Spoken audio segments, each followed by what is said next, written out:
It's time for us as Kenyans to fight this thing and fight it in earnest. Use every resource at your disposal to fight this thing because it spells danger for our country. So, and you fight it now, Bongo. How would you get there? When our Gen Z have been talking, raising these issues, nobody was listening to a point where they have come to a point of now saying we are now going to practically demonstrate. And then we are now overrunning the institution of parliament. If you want to know, and I will say this, I'll repeat this even from on top of KIGs, if you want to know why I call this government incredibly and incurably incompetent, that was an opportunity. If you ask even the speaker himself, if you ask them these days, why was parliament overrun? There doesn't exist a coherent and a concise report on what actually happened. Have you seen one? An inquiry or any conversation with Gen Z or Kenya's youth to ask them what actually happened. Have you seen that report? Which means the government is not interested. It doesn't matter. Whether you sit in the student caucus and decide something, whether you scream or you don't scream, that is not part of their responsibility. Their responsibility in kutafuta pesa, kuweka kwa mfuko na kuendelea na maisha. Because if they were interested, they would sit with you and find out what actually happened. Where did we go wrong? What did we get wrong? And then begin working on sorting this solution. Because government is about looking for solutions. Now that is not what we have here. Government is about making money. And those in government making money and making. That's why I'm asking you. Ask number 3.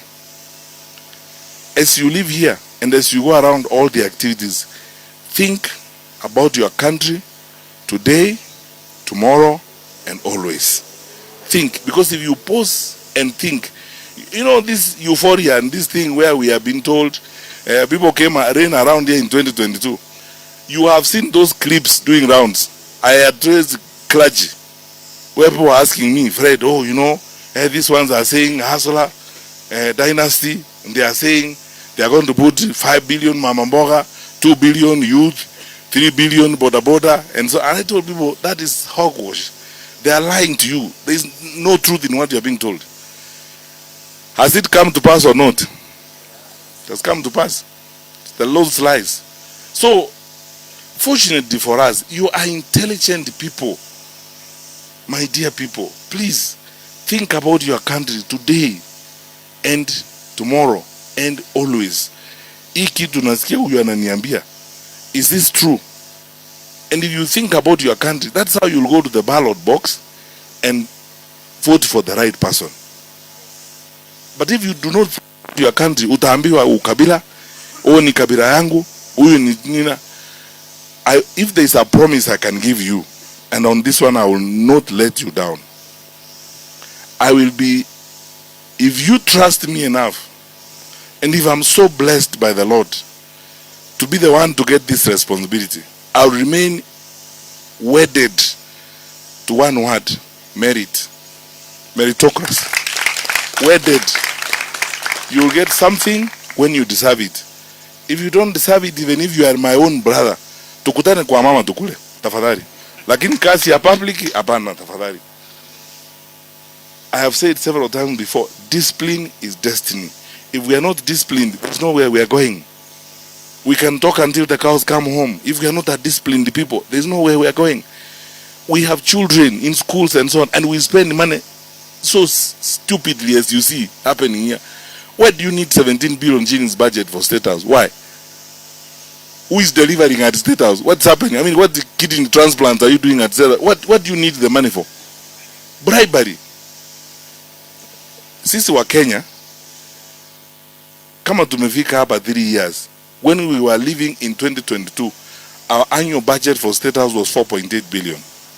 It has quadrupled to 17 in 4 years. If you give these people another 5 years, will there be a country called Kenya? Jamani, we're in a crisis. Let's get going with some work. All the other issues that you have asked, I am 100% sold and ready to do my part. I won't let you down. I'll work with Angel Mbuthia on the student caucus. When you start your campus tour, I will ask my presidential campaign to contribute to your campus tour, so that we are part and parcel of that campus tour. My suggestion to you, Angel, is that we should now set up regional caucuses for this. Let us set up regional caucuses. Those of you, mukubaliane, we set up a Rift Valley regional caucus, a Coast regional caucus, a Western regional caucus, like that. These regional caucuses become the basis of our work. In fact, my humble suggestion to you, you asked the question about the youth convention. I am also going to consult with my colleagues at the party. You know, I don't believe in unilateralism. Nikuja hapa natoa ma directive, hii ushezi mnaona kwa barabara and so on. We are an institution. Jubilee is our party. I have my colleagues here in the neck. We will digest these things and discuss them and agree. But my humble suggestion would be to you is, ahead of the national convention, we do regional caucuses first. So that you see, we say, tarehe fulani we are doing central regional caucus. Tarehe fulani we are doing Rift Valley regional caucus. Tarehe fulani we are doing Nyanza regional caucus. It gives us an opportunity to know each other better, to recruit more of our people and work with them, so that then we go forward. Thirdly, in terms of administration, our wonderful executive director is here, Dan Mwangi. The aspirant, we are setting up a database for aspirants. All of you guys who want to run, register as aspirants.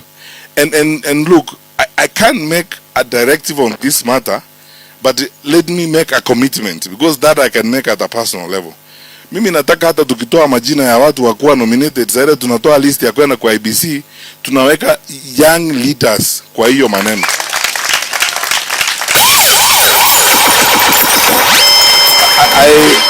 I have the confidence to say this because I know the thinking of my party leader. Uhuru has been almost violent on this issue of involving young people in leadership. And I know that even if we took this matter to the neck, it's something that he himself will support. That safari hii, utuachane na maneno ya tokenism. Ile ya kusema, oh, you know, youth, then we have mtu moja hapa, mtu mwingine, wengine ni retirees. There is nothing wrong with being a retiree. We will retire one day. Lakini saa hii, we need to now give the country the energy. And you can see how we have started. All these leaders of ours are former student leaders. This is a former student leader at the University of Nairobi, former student leader.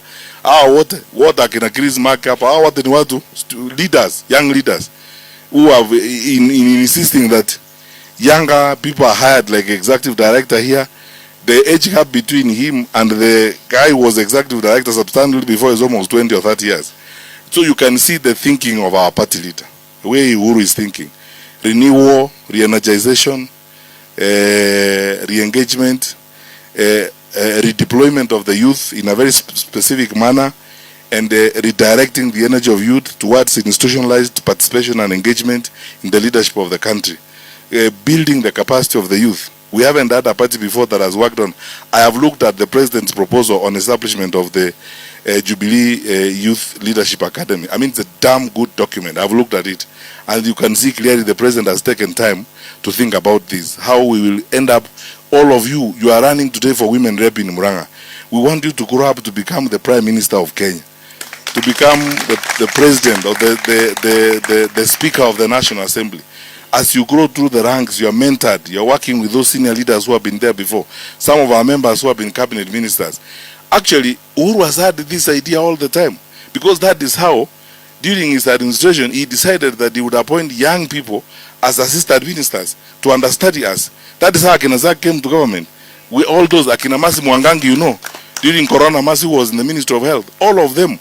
That is how he got up all these young people, and many of them who had been in student leadership, to understudy us in ministries, so that when they step in and become ministers, they can start work on day one.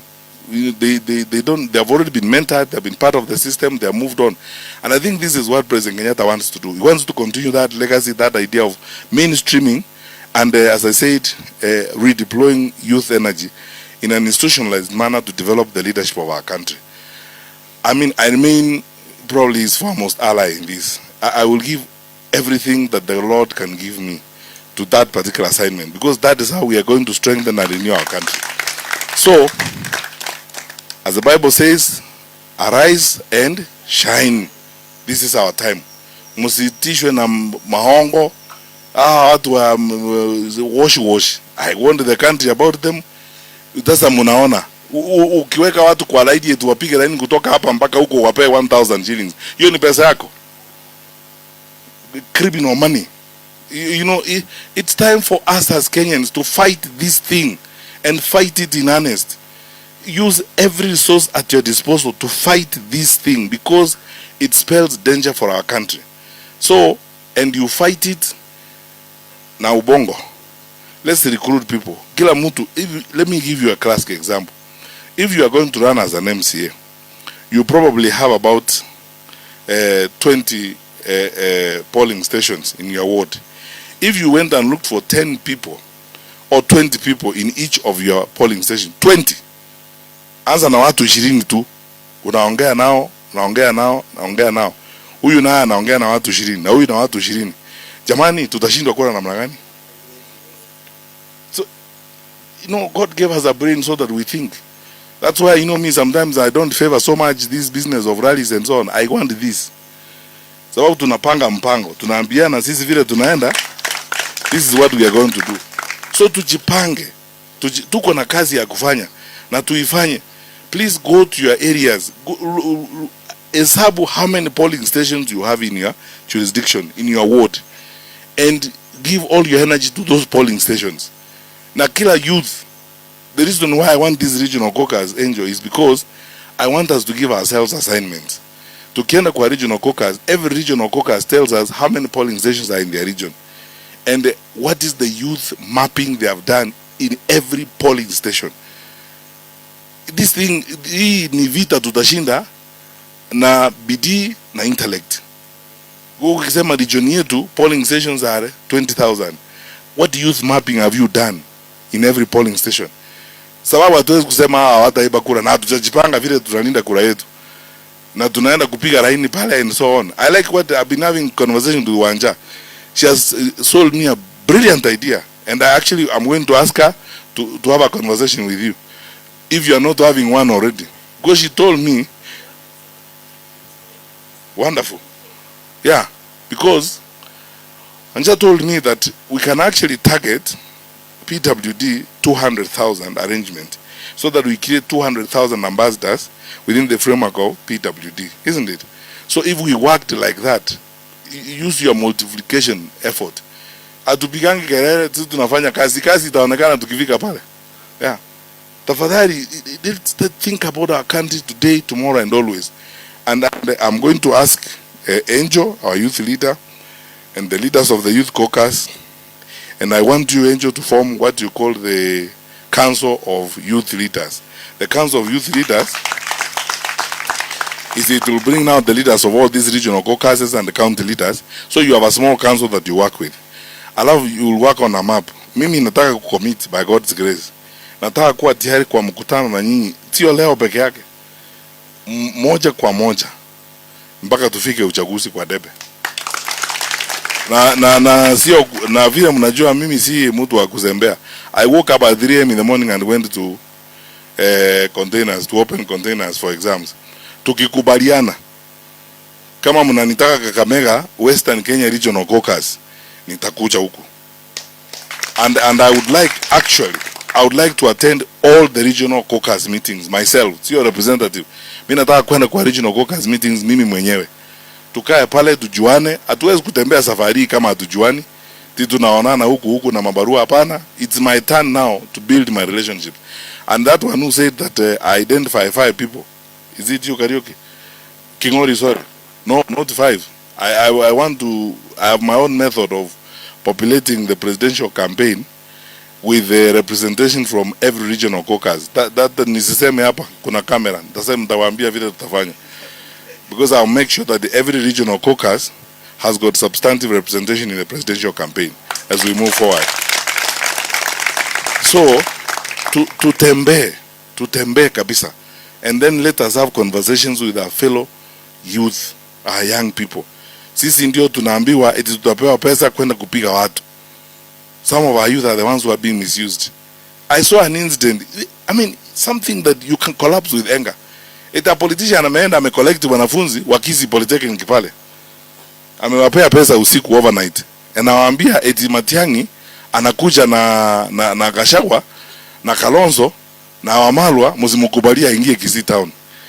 You must be having cow dung for a brain, because you know, first of all, in any case, if you are a normal person like all of us, if you want to go to, say for example, my home is in Thika, you want to come to Thika and talk to people there, niko na shida, unakula Thika, si utakuja kuongea na watu, na mimi kama nataka kuongea na watu nitaenda hapo kesho pia niongee na wao.